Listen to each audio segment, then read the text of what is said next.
దయ్యాలు వేదాలు వల్లించినట్టుగా 10 సంవత్సరాలుగా ఆర్టీసీని చంపి ఆర్టీసీ ఉంటుందా పోతుందా తీసేస్తామనేటువంటి పరిస్థితులలో ఒక ఎగ్జిక్యూటివ్ డైరెక్టర్ రిటైర్ అయిన ఎండీగా పెట్టి ఆర్టీసీకి జవాబు చెప్తారా మీరు జవాబు చెప్తా ఉన్నా ఇలా 10 సంవత్సరాలుగా ఎప్పుడైతే మనం కమిటీ కాలేమో ఒక కమిటీ వేసి 10 సంవత్సరాలుగా చేయనటువంటి వీళ్ళు ఎలక్షన్ల ముందట ఎటువంటి సంప్రదింపులు లేకుండా ఏమి చర్చలు లేకుండా కనీసం ఆర్టీసీ యాజమాన్యంతో కూడా మాట్లాడకుండా ఆదరబాదర తీసుకొచ్చి మళ్ళీ దానికి రాజకీయ రంగం పులవడానికి కార్మికులను రెచ్చగొట్టి గవర్నర్ అనుమతిస్తలేరు గవర్నర్ దగ్గర ఇంటికి పోయి ప్రొటెస్ట్ చేయించేటువంటి రాజనీతి చేసిన వీళ్ళు ఇలా మాట్లాడుతున్నారు అధ్యక్ష.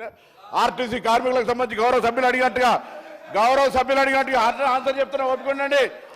అదేవిధంగా ఈరోజు తప్పకుండా సార్ అసలు వీళ్ళు కార్మిక సంస్థలు రద్దు చేసి ఇలా యూనియన్లకు సంబంధించినటువంటి వీళ్ళు మాట్లాడుతూ ఉన్నారు ఇలా పునరుద్ధరణ గురించి. వాళ్ళకి ఏమక్కుంది? ఎవరు రద్దు చేసినారు, ఎందుకు రద్దు చేసినారో ముందు మీరు ఆ కార్మికులకు క్షమాపణ చెప్పి ముందు అడగండి ఒక్కసారి. మీరు యూనియన్లు రద్దు చేసి మీరు ఆర్టీసీ గౌరవ అధ్యక్షులు మీరు మీ కుటుంబ సభ్యులు ఉండి వాళ్ళు అన్నమో రామచంద్ర అంటుంటే కూడా చచ్చిపోతే కూడా 50 రోజులు సమ్మె చేస్తే పట్టించుకొని మీరు ఒక్క బస్సు కొనే అధ్యక్ష 10 సంవత్సరాలుగా గౌరవ ముఖ్యమంత్రి గారు మా ప్రభుత్వం వచ్చిన తర్వాత బరాబరుగా ప్రభుత్వం బస్సులు కొన్నది. అంతేకాదు 2013 నుంచి పెండింగ్ లో ఉన్నటువంటి 280 కోట్ల బకాయిలను మేము బాండ్ రూపంలో ఉంటే ఇచ్చినాం. 80 కోట్లు పేమెంట్ అయింది. ఆన్లైన్ లో యాజమాన్యం ఇతర అవసరాల గురించి కలుగుతా ఉంది. ఇంకొక మాట అడిగినారు అధ్యక్ష, మేము ఎన్నడూ మా ప్రభుత్వం వచ్చిన తర్వాత కార్మికులకు సంబంధించిన పిఎఫ్ కావచ్చు కోఆపరేటివ్ సెస్ ₹1 ముట్టలే. 4000 కోట్ల బకాయిలు వాళ్ళ సంస్థ కార్మికుల సొమ్ము వాడుకున్నారు అధ్యక్ష. ఇవాళ ఆర్టీసీ 7000 కోట్ల అప్పులతోటి మాకు అప్పచెప్పితే ఈరోజు ప్రభుత్వం మహాలక్ష్మి పథకం కింద నెలకు 300 కోట్లు ఇచ్చారు అధ్యక్ష. ఇప్పటికే 70 కోట్ల మంది మహిళలు ప్రయాణం చేస్తే అధ్యక్ష 2400 కోట్ల రూపాయలు ఆ మహిళల పేరు మీద వచ్చినటువంటి సొమ్మును 2,000 కోట్లను ప్రభుత్వం తరఫున ఆర్టీసీకి ఇచ్చినాం. ఆర్టీసీ ఇంకొక మాట చెప్తా ఉన్నారు కారుణ్య నియామకాలకు సంబంధించి అధ్యక్ష. కారుణ్య నియామకాల పాలసీ ఎవరు తెచ్చినా ఇంకా సరళీకృతం చేసి ఈరోజు ఆర్టీసీ కార్మికుల కుటుంబాలందరికీ కూడా ఆధారం ఇస్తా ఉన్నాం. మేమేం ఎన్నడే జీవాలు మార్చలే.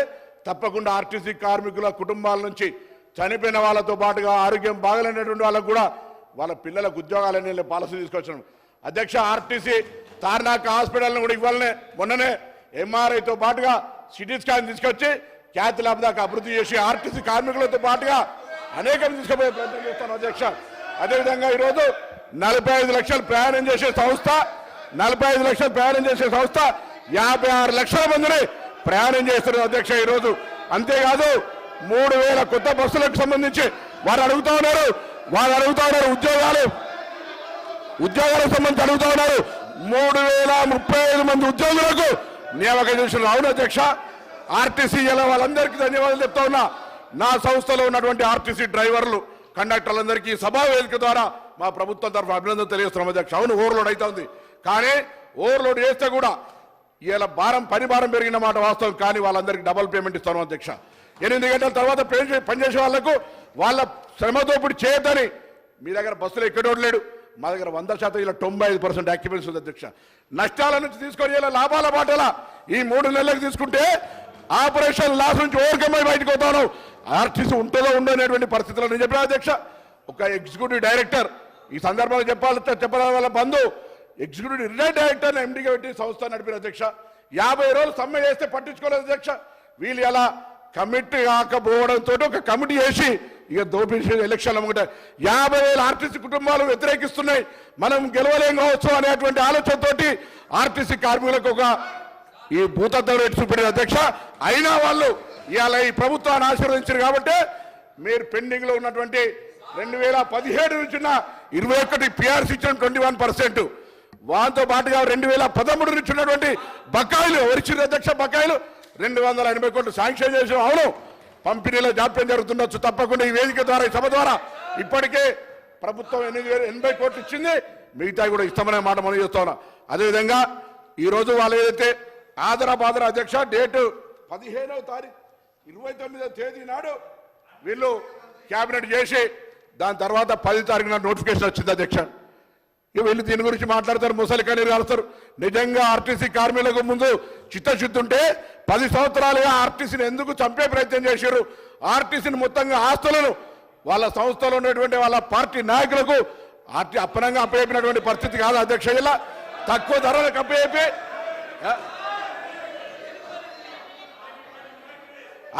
మీ శాసనసభ్యులకు ఆనాడు మీ ఇష్టం ఉన్నట్టుగా ఆర్టీసీ ఆస్తులు ఇచ్చుకున్నటువంటి పరిస్థితి కాదు అధ్యక్ష. ఈ రోజు ఇటువంటి పరిస్థితులలో గౌరవ సభ్యులు ఆనాడు ఆర్టీసీల సంక్షేమానికి కృషి చేస్తా అని పాపం ఆయన మాట ముఖ్యమంత్రి గారు వినకపోతే ఇటు ఆర్టీసీ కార్మికుల ఒత్తిడి అటు పెట్టి ఆఖరి సంఘాలనే బద్దు చేసినటువంటి వీళ్ళు ఇలా వీళ్ళు మాట్లాడితే ఎట్లా అధ్యక్ష? అందుకే తప్పకుండా మా ప్రభుత్వానికి ఆర్టీసీ సంక్షేమం, ప్రజల రవాణా సౌకర్యం, ఆ విధంగా కార్మికుల సంక్షేమం మా బాధ్యత. మేము ఈ 3 అంశాలను స్ఫూర్తిగా తీసుకొని ఎక్కడ కూడా ఆర్టీసీకి అన్యాయం జరగకుండా కార్మికులకు సంబంధించి తప్పకుండా భవిష్యత్తులో అన్ని రకాల చర్యలు తీసుకుంటామనేటువంటి మాట మనం చేస్తూ ఈరోజు ఆర్టీసీకి సంబంధించి మాట్లాడే నైతిక హక్కు కూడా టీఆర్ఎస్ పార్టీ శాసనసభ్యులకు, అందులో హరీష్ రావు గారు ఆర్థిక శాఖ మంత్రిగా 5 ఏళ్ళు ఉన్నాడు. ఆర్టీసీకి ఏ విధంగా సహకారం చేస్తున్నారు కానీ బడ్జెట్లో 1500 కోట్లు పెడతారు, 400 కోట్లు కూడా ఇవ్వనటువంటి లెక్క మొత్తంగా వారికి నేను లిఖితపూర్వకంగా మీ ద్వారా పంపిస్తా అధ్యక్ష. వీళ్ళు మాట్లాడితే ఎట్లా అధ్యక్ష? ఇవాళ మేము 2400 కోట్లు మహాలక్ష్మి కింద ఇచ్చినటువంటి సొమ్ములో దాదాపు 2000 కోట్ల రూపాయలు ఇప్పటికే ఆర్టీసీకి ఇచ్చినాం. 280 కోట్ల బాండ్ రూపంలో 80 కోట్లు ఇచ్చినాం. 21% పిఆర్సీ 35 కోట్ల అదనం భార పడుతున్నా ఇలా ఆర్టీసీ మేము నిర్ణయం తీసుకున్నాం. భవిష్యత్తులో అన్ని రకాల ఆర్టీసీ సంక్షేమానికి సంబంధించి నిర్ణయాలు తీసుకున్నాం అధ్యక్ష. ఒకసారి వాళ్ళు అడగండి, ఇవన్నీ మాట్లాడిన వాళ్ళు వాళ్ళ ఆర్మూరు ఎమ్మెల్యే జీవన్ రెడ్డి గారు, వాళ్ళ ఆనాడు ఉన్నటువంటి ఎంపీ లేదా ఇంకొక గతంలో ఉన్నటువంటి ఎంపీ ఇవన్నీ తీసుకున్న ఆస్తులు ఆనాడు మీకేమనిపించలేదు అధ్యక్ష? ఆర్టీసీ సంక్షేమం ఆనాడు కనవలేదా? నేను అన్నిటికంటే ఒక ప్రశ్న అడుగుతాను వీళ్ళను. అసలు ఆర్టీసీ లాంటి సంస్థకు ఇవాళ ఒక రిటైర్డ్ ఈడీని ఎందుకు ఎండీ పెట్టినారో చెప్పమని అడుగుతూ తప్పకుండా మరొకసారి ప్రభుత్వం పక్షాన మీ ద్వారా సభందరికి కూడా సమస్త ఆర్టీసీ కార్మికులు చెప్తాను, తప్పకుండా ప్రభుత్వం ఈ అంశం పరిశీలనలో ఉంది. వాళ్ళు కమిటీ కాక ఒక కమిటీ చేసి జాప్యం చేసి ఉండొచ్చు. మేము దాని మీద చర్చల ప్రక్రియ ఇతరత్ర కార్యక్రమాలు తీసుకుంటా ఉన్నాం. తప్పకుండా దానికి సంబంధించి ఆర్టీసీ కార్మికులకు ఎక్కడ కూడా ఇబ్బంది లేకుండా ఉండే విధంగా చర్యలు తీసుకుంటామనే మాట సందర్భంగా మనం చేస్తా ఉన్నాం.